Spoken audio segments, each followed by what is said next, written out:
Después de que me negué a pagar la boda de $45,000 de mi hermana, ella me invitó a una cena tranquila. 3 abogados me estaban esperando con documentos. Me dijo, firma esto o te destruyo. Y yo respondí, te presento a mi esposo. Lo que él les entregó lo paralizó todo. Tendría que explicar quién es Candelaria para que entiendas por qué esa escena no me sorprendió. Mi hermana menor lleva toda su vida convencida de que el mundo le debe algo, y ese algo siempre resulta ser exactamente lo que yo tengo. Cuando éramos niñas y yo ahorraba mis domingos para comprarme una muñeca, ella lloraba hasta que mamá me obligaba a dársela. Cuando gané la beca para estudiar administración, ella dijo que era injusto porque ella era más lista, pero menos afortunada. Cuando conseguí mi primer trabajo formal, a los 23 años, Candelaria le dijo a toda la familia que yo me había acostado con el gerente para obtenerlo. 31 años de vida juntas, y ella nunca cambió ni un milímetro. Yo sí cambié. Aprendí a leerla como se lee un manual de instrucciones viejo, predecible, repetitivo, siempre con las mismas trampas en los mismos lugares. La boda llegó en enero. Candelaria anunció que se casaba con Feliciano, un hombre que conocía desde hacía 4 meses, y que, según ella, era el amor de su vida y el padre de sus futuros hijos. La ceremonia que planearon era digna de una revista de sociales. Salón en el centro histórico, catering de autor, orquesta en vivo, vestido importado, luna de miel en Europa. El presupuesto total, $45,000. Mi hermana no trabaja. Feliciano vende seguros de manera irregular y sus ingresos oscilan entre suficiente e insuficiente dependiendo del mes. Cuando mamá me llamó para decirme que la familia esperaba que yo pusiera la mayor parte porque era la que mejor estaba económicamente, no dije ni sí ni no. Sonreí al teléfono y le respondí que lo pensaría. Lo pensé exactamente 0 segundos. Edmundo, mi esposo, es abogado especializado en derecho familiar desde hace 16 años. Lleva 9 años casado conmigo y conoce a Candelaria mejor que cualquier persona fuera de nuestra familia. Cuando le conté la petición, él apoyó los codos sobre la mesa del comedor. Entrelazó los dedos y me miró con esa expresión que significa que ya está calculando algo. No pagues, dijo simplemente. Y cuando venga el golpe, avísame. Porque Edmundo también sabe leer a mi hermana, solo que él la lee desde el ángulo legal, que es todavía más revelador que el emocional. Le dije que no a Candelaria un martes por la noche, por mensaje de texto, sin adornos. No voy a financiar tu boda. Puedo regalarte algo dentro de mis posibilidades, pero no $45,000. La respuesta tardó exactamente 3 minutos. Eres una egoísta miserable. Nunca te he pedido nada. Eso me hizo reír sola en mi cocina, porque Candelaria me había pedido dinero prestado en 9 ocasiones distintas en los últimos 6 años, de las cuales había devuelto exactamente en 2. Los registros bancarios no mienten. Guardo todos los comprobantes, todos los mensajes, todas las transferencias. No por desconfianza, sino porque Edmundo me enseñó desde el principio que con ciertas personas los papeles son el único idioma que no admite interpretaciones. Pasaron 3 semanas de silencio. Candelaria no me llamó, no me escribió, no me buscó. Mamá sí, varias veces, intentando convencerme de que la familia era la familia y que Candelaria no tenía a nadie más. Yo escuchaba, asentía y cambiaba el tema. Internamente archivaba cada conversación, cada argumento, cada presión. El silencio de mi hermana no me tranquilizó. Al contrario, cuando Candelaria calla es porque está construyendo algo. Lo sé desde los 9 años, cuando ella dejó de llorarle a mamá por la muñeca, y 3 días después apareció rota y fue mi culpa, según todos. La invitación llegó un viernes, un mensaje breve, casi dulce. Auri, quiero que hablemos. Las 2 solas. ¿Cenas conmigo el miércoles? Te invito al restaurante del Hotel Estrella. Auri. Me llama Auri cuando quiere algo o cuando está fingiendo que somos cercanas. Las 2 condiciones se superponen casi siempre. Le respondí que sí. Edmundo levantó la vista desde sus expedientes cuando le mostré el mensaje. ¿Vas a ir? Sí. ¿Sola? No. Esa semana, Edmundo hizo algunas llamadas. No me dijo exactamente a quién ni exactamente qué, pero sí me dijo lo que había encontrado. Candelaria había consultado a 3 abogados en el último mes. Uno especializado en reclamaciones entre hermanos por gastos familiares. Otro en deudas no formalizadas. El tercero en acuerdos privados de palabra.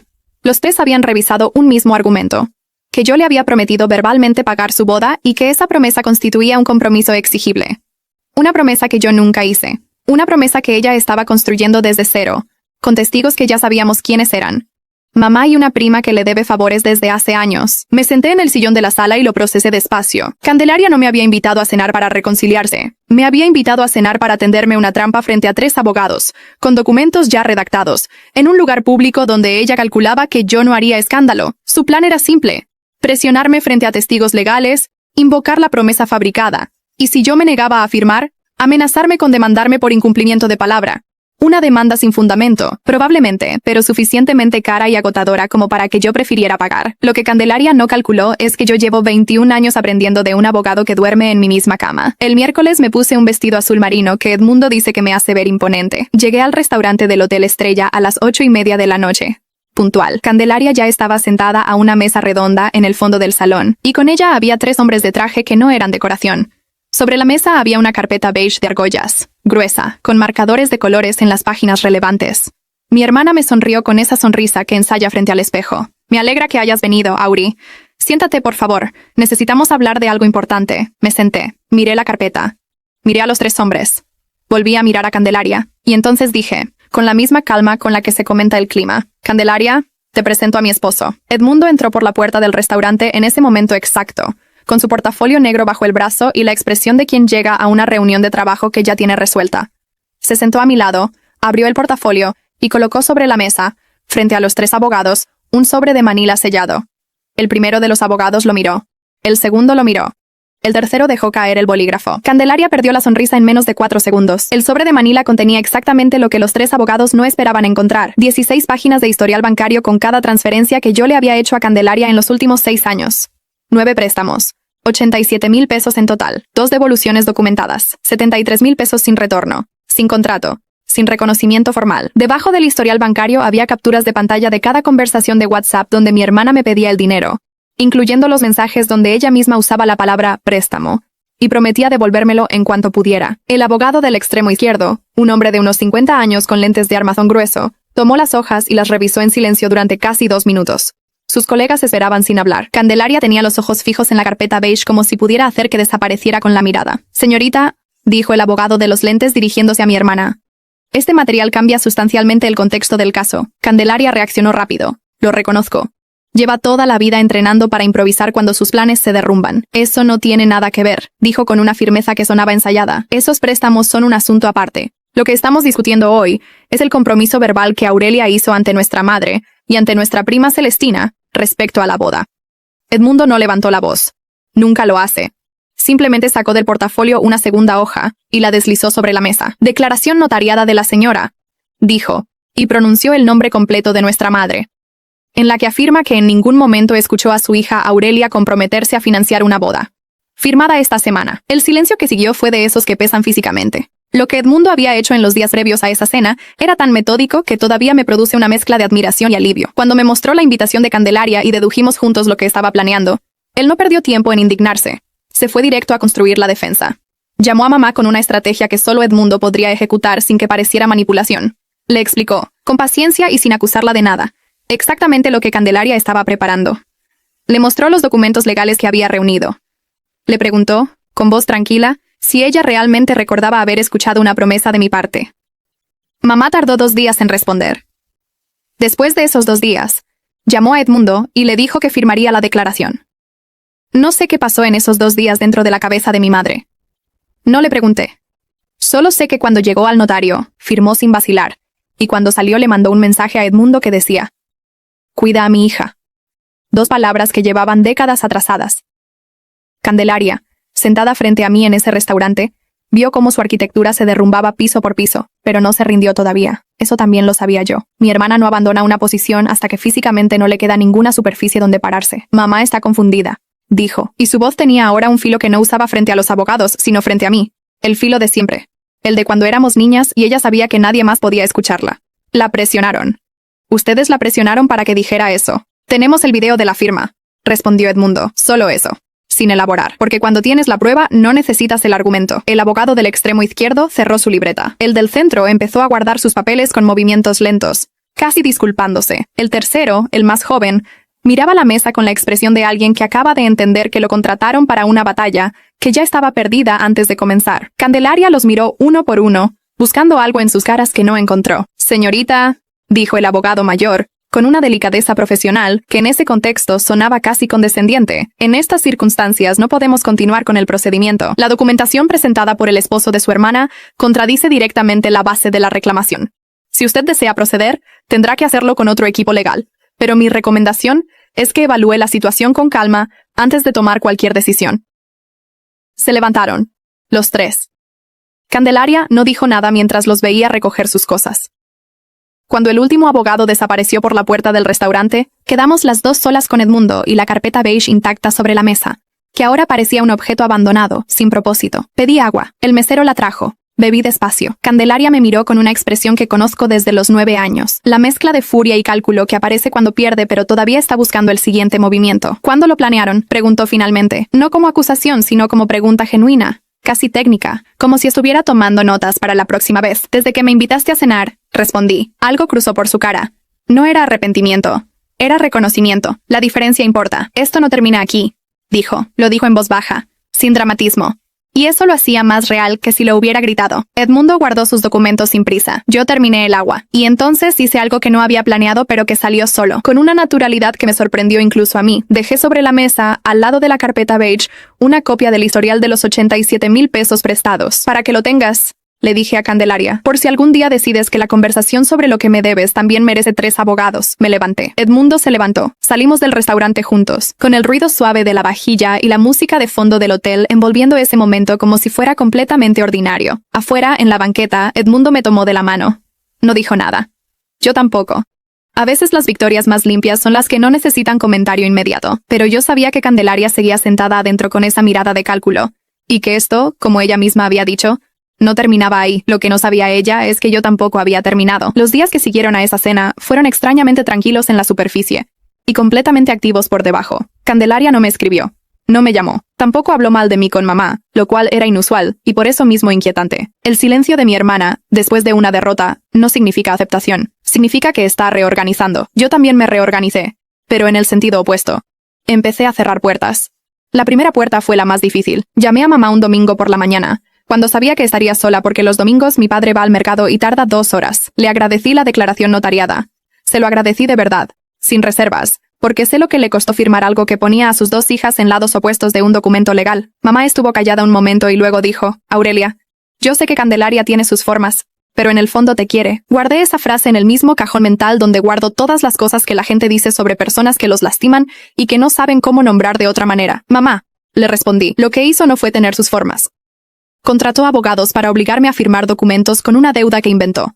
Eso tiene un nombre y no es sus formas. Silencio. Necesito que entiendas, continué, que si Candelaria te pide que hagas algo en mi contra, me lo digas antes de hacerlo. No te pido que la abandones. Te pido que no te uses como puente para lastimarme. Mamá dijo que sí. No sé si lo decía convencida o para terminar la conversación. Con ella nunca sé del todo, pero lo dije. Y eso también era necesario. La segunda puerta fue con Celestina, mi prima, la que supuestamente iba a testificar que yo había prometido pagar la boda. Celestina y yo no éramos cercanas, pero tampoco enemigas. Nos veíamos en reuniones familiares. Nos saludábamos con el beso de costumbre. Compartíamos el grupo de WhatsApp familiar, donde nadie dice nada importante. Le mandé un mensaje directo, sin preámbulos. Celestina, sé que Candelaria te pidió que dijeras que escuchaste una promesa de mi parte que nunca existió. Quiero que sepas que tengo registro de todas las conversaciones y que si eso llega a un juzgado, la declaración falsa tiene consecuencias legales para quien la hace. No fue una amenaza, fue información. Edmundo me había explicado exactamente cuáles eran esas consecuencias, y yo las transcribí con precisión quirúrgica.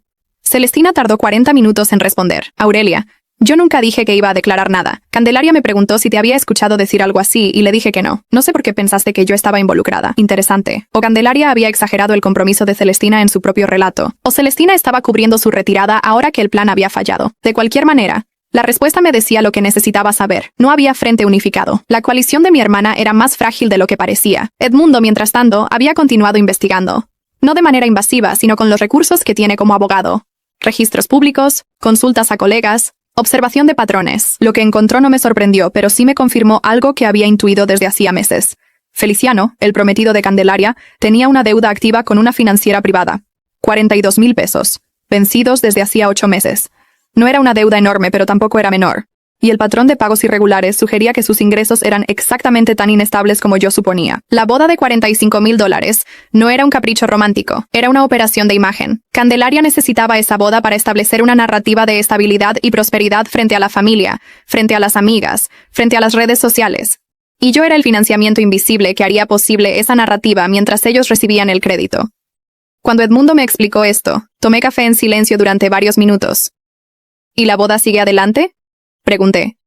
Por ahora sí, tienen reservado el salón hasta el siguiente mes, pero sin el dinero que esperaban de ti, no sé cómo van a cubrirlo. No era mi problema. Lo repetí mentalmente 3 veces porque hay verdades que necesitan repetirse para que el cerebro las incorpore sin culpa. Lo que sí era relevante para mí llegó 3 días después, en forma de llamada de una mujer que no conocía. Se identificó como Arnulfo, asistente del tercer abogado que había estado en la cena. el más joven. Me dijo que su jefe quería hablarme brevemente si yo estaba dispuesta. Dije que sí. La llamada llegó esa misma tarde. El abogado joven se llamaba Genaro. Tenía una voz que sonaba más segura por teléfono que en persona. Me explicó que quería aclarar algo. Él había aceptado el caso de mi hermana creyendo que la situación era exactamente como ella la describió.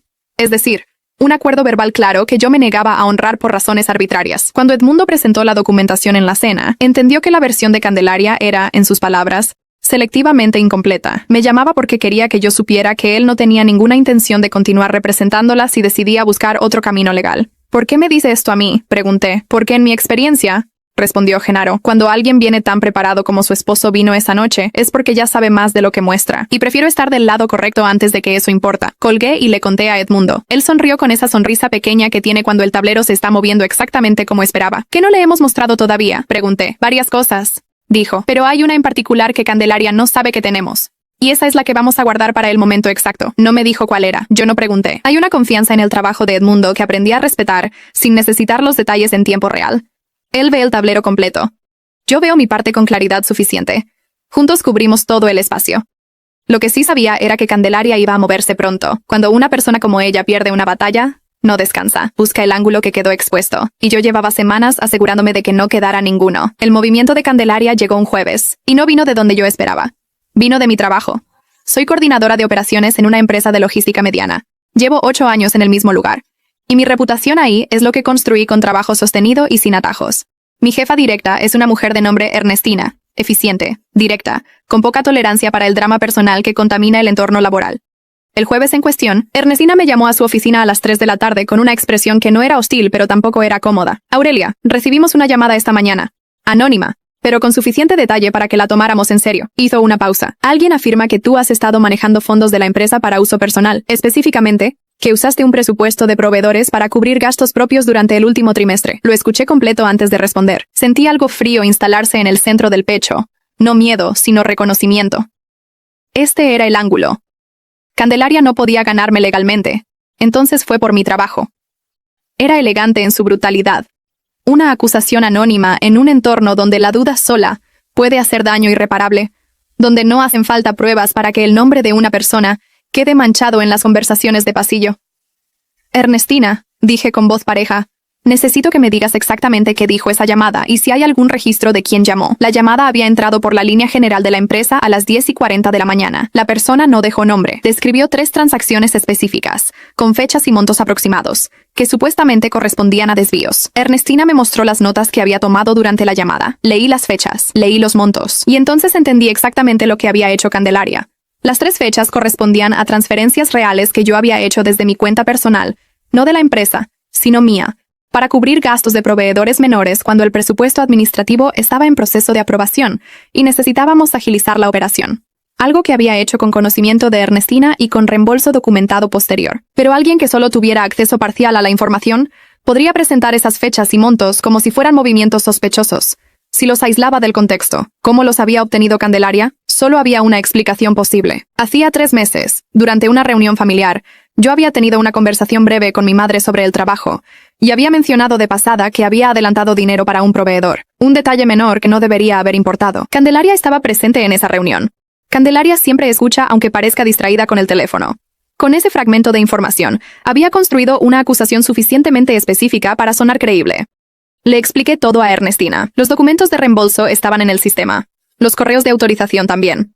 En menos de 20 minutos, Ernestina tenía frente a ella la imagen completa, y la acusación quedaba sin sustento. Su expresión pasó de la incomodidad inicial a algo que se parecía a la indignación. ¿Tienes idea de quién pudo haber llamado?, preguntó.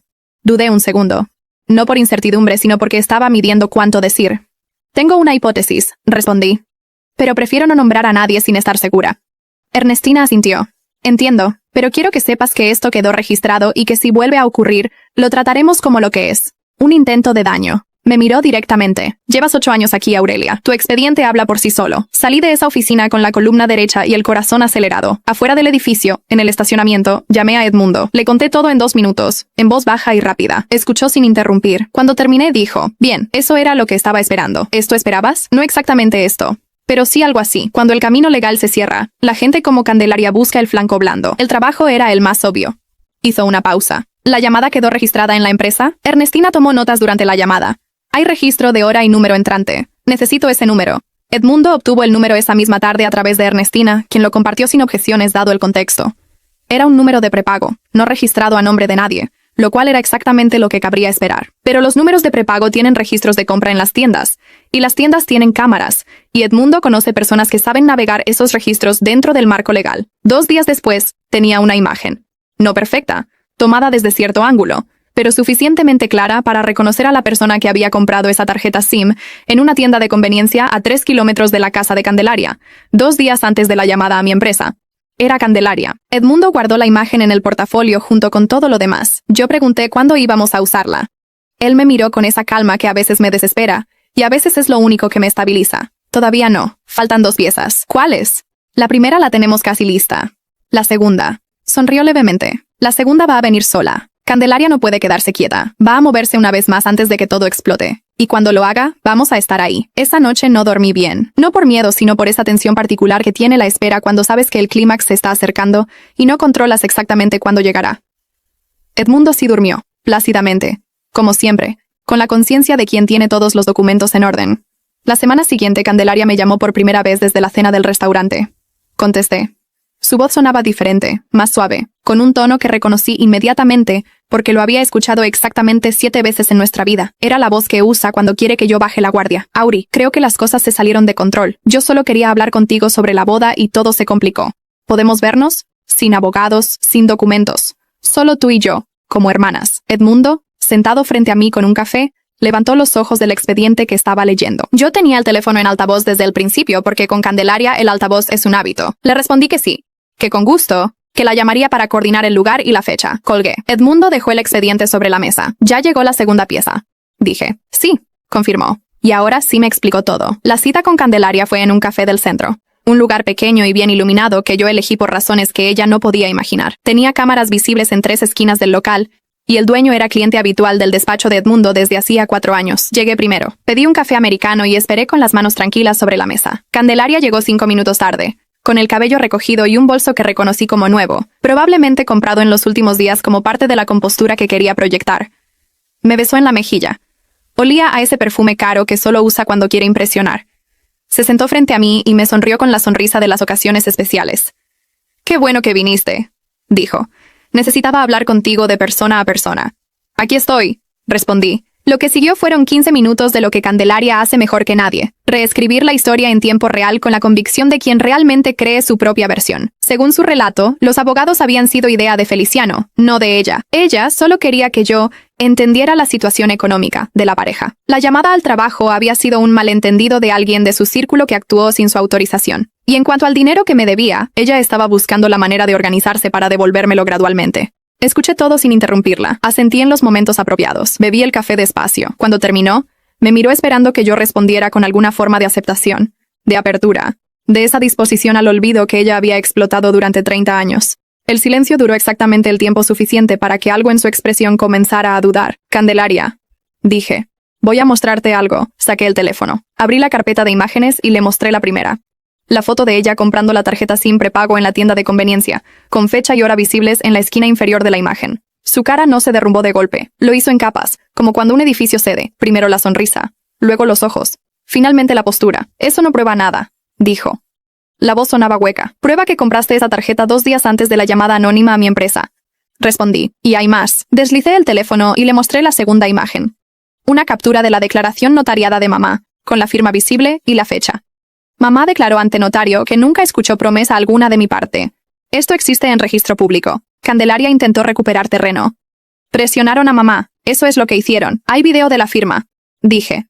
Lo mismo que había dicho Edmundo en el restaurante, con la misma calma. Mamá firmó sola, sin presión, explicando cada punto de su declaración. El silencio que vino después fue diferente a los anteriores. No era el silencio de alguien que está calculando. Era el silencio de alguien que está procesando que el piso ya no está ahí. «¿Qué quieres?», preguntó finalmente. Su voz había perdido todos los registros de actuación. Era la voz real, la que yo conozco desde niña, la que aparece cuando ya no hay escenario. «Quiero que sepas exactamente lo que existe», respondí. «Tengo documentado cada peso que te presté. Tengo la imagen de la tarjeta SIM. Tengo la declaración de mamá. Tengo el registro de la llamada a mi empresa. Y tengo algo más que todavía no has visto». Pausa. Edmundo encontró los contratos que firmaste con el salón de bodas y con el proveedor de catering. Ambos a tu nombre personal, sin cofinanciamiento declarado. Ambos con cláusulas de incumplimiento que, si no se cubren, generan deudas exigibles legalmente a ti y a Feliciano de manera individual. Eso sí la golpeó de manera visible. Los contratos eran el flanco que ella no había protegido porque no pensaba que yo llegaría hasta ahí. No puedo pagar eso sola, dijo casi en voz baja. Lo sé, respondí. Y eso no es mi problema. Fue entonces cuando ocurrió algo que no había calculado. O quizás sí lo había calculado, pero no quería admitirlo.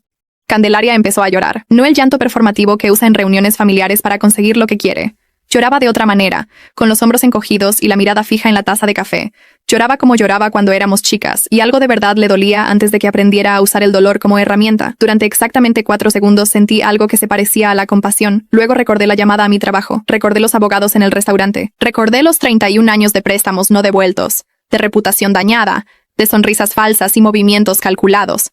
Y la compasión se dio el lugar a algo más sólido y más honesto. Claridad. Candelaria, dije. No voy a ayudarte con la boda. No voy a borrar las deudas. Y si vuelves a hacer algo que afecte mi trabajo, mi matrimonio o mi nombre, Edmundo va a usar todo lo que tiene. Me levanté. Si quieres solucionar lo de los contratos del salón, habla con Feliciano. Es su boda también. Caminé hacia la caja, pagué los 2 cafés y salí del local. Afuera, el sol de la tarde caía sobre la banqueta con una normalidad que contrastaba brutalmente con lo que acababa de ocurrir adentro. Llamé a Edmundo. Terminó, le dije. ¿Cómo te sientes? Bien. Extrañamente bien. Silencio breve. ¿Hiciste lo que planeamos? Todo. Ella lo sabe, sabe suficiente. Lo que Candelaria no sabía todavía, lo que Edmundo había preparado como la pieza final de este tablero, era que esa misma tarde, él había enviado al grupo familiar de WhatsApp, el grupo de 42 personas que incluía a tíos, primos, abuelos y a nuestra madre, un mensaje con 2 archivos adjuntos, el historial completo de los 87,000 pesos prestados sin devolución, y la imagen de Candelaria comprando la tarjeta SIM con la que llamó anónimamente a mi empresa, para intentar destruirme laboralmente, sin comentario, sin texto adicional, solo los archivos, con fecha y firma digital de Edmundo como profesional legal, que certificaba la autenticidad de los documentos. Mi teléfono empezó a sonar antes de que llegara al auto. El grupo familiar no procesó la información en silencio. Nunca lo hace. En los primeros 20 minutos recibí mensajes de 7 personas distintas, todos con variaciones del mismo asombro. La tía Eulalia, que es la memoria institucional de la familia, y que lleva 50 años rastreando cada dinámica con precisión de archivista, fue la primera en escribir algo más que una exclamación. Siempre supe que algo no cuadraba. Gracias por mostrar esto con documentos y no con chismes. Mi primo Abelardo, que trabaja en recursos humanos y entiende lo que significa una llamada anónima a una empresa, escribió, eso que hizo tiene nombre legal. Espero que estés protegida. Ernestina, que no era parte del grupo familiar, pero a quien Edmundo había enviado por separado los mismos archivos como registro formal, respondió con un correo institucional en menos de 1 hora confirmando que la empresa guardaría la documentación como parte del expediente del incidente. Mamá no escribió nada en el grupo. Me llamó, contesté. Hubo un silencio largo al inicio, el tipo de silencio que antecede a las cosas que cuestan decirse. Aurelia, dijo finalmente. Su voz sonaba cansada de una manera que no era del día sino de años. Lo que hizo tu hermana con tu trabajo. No puedo defenderlo. Otra pausa. No voy a defenderlo. Eso fue todo lo que dijo sobre el tema. No era suficiente para cerrar 3 décadas, pero era real. Y yo aprendí a valorar lo real por encima de lo suficiente. Candelaria tardó 4 horas en aparecer en el grupo. No para explicarse. Para salirse de él, en silencio. Sin mensaje de despedida. Sin argumento. Solo desapareció del grupo como se saca una ficha de un tablero que ya perdió. La boda no ocurrió. Me enteré por Celestina, que me escribió una semana después con más información de la que yo le había pedido. El salón había cancelado la reserva por falta de pago. El proveedor de catering había enviado una carta de cobro. Feliciano, al conocer la magnitud real de las deudas que Candelaria había contraído en nombre de los dos sin su conocimiento completo, tuvo una confrontación con ella que derivó en la suspensión del compromiso. No ruptura definitiva, al menos no todavía. Pero sí un congelamiento que para efectos prácticos era lo mismo. Candelaria se mudó temporalmente a casa de nuestros padres. Mamá me llamó para contármelo con una voz que mezclaba preocupación materna genuina con algo que sonaba a desgaste acumulado. Le dije que lo sentía, que espero que Candelaria pudiera reorganizarse. Lo dije sin ironía porque tampoco era mentira. No me alegraba que mi hermana estuviera mal. Me alegraba que ya no tuviera acceso a las palancas con las que me había estado afectando. Son cosas distintas y es importante no confundirlas. Edmundo y yo tuvimos una cena tranquila esa noche, en casa, con una botella de vino que habíamos guardado para una ocasión que no sabíamos cuál sería. Mientras comíamos, le pregunté algo que llevaba días rondándome. ¿Cuándo supiste que iba a ir por el trabajo?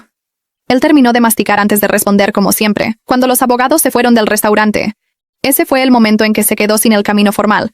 Y las personas que no tienen límites internos siempre van por el flanco más vulnerable cuando pierden el camino oficial. Me miró. Tu trabajo era lo más fácil de atacar anónimamente. ¿Y por qué no me lo dijiste antes? Porque si te lo decía, ibas a estar tensa en el trabajo durante semanas esperando algo que no sabíamos exactamente cuándo ni cómo llegaría. Era mejor que llegara y que ya tuviéramos la respuesta lista. Bebí vino. Eso es un poco frustrante, lo sé, pero tienes razón. Lo sé. Hubo algo más que no había esperado, y llegó 3 semanas después en forma de mensaje de Genaro, el abogado joven que había estado en la cena del restaurante.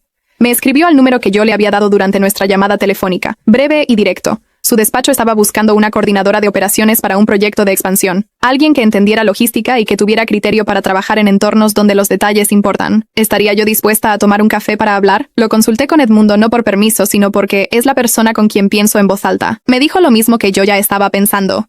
Escúchalo. No cuesta nada escuchar. Fui al café. Escuché. El proyecto era real. El presupuesto era sólido. Y el rol era 3 peldaños por encima de donde yo estaba. Pedí tiempo para pensarlo. Genaro dijo que no había prisa. Me fui con la propuesta en la cabeza y algo parecido a la ligereza en el pecho. No tomé la decisión ese día ni al siguiente, pero la guardé en el mismo lugar donde guardo las cosas que merecen tiempo y atención real. Lo que sí ocurrió ese mes, sin que yo lo buscara, fue que el grupo familiar empezó a funcionar de manera distinta. No dramáticamente, no con declaraciones ni con actos simbólicos. Simplemente, las personas que siempre habían callado frente a Candelaria comenzaron a no callar tanto. La tía Eulalia le dijo a mamá en una reunión de domingo que ya era hora de que alguien pusiera los documentos sobre la mesa. Abelardo me llamó para decirme que si alguna vez necesitaba un testigo de lo que había documentado, contara con él.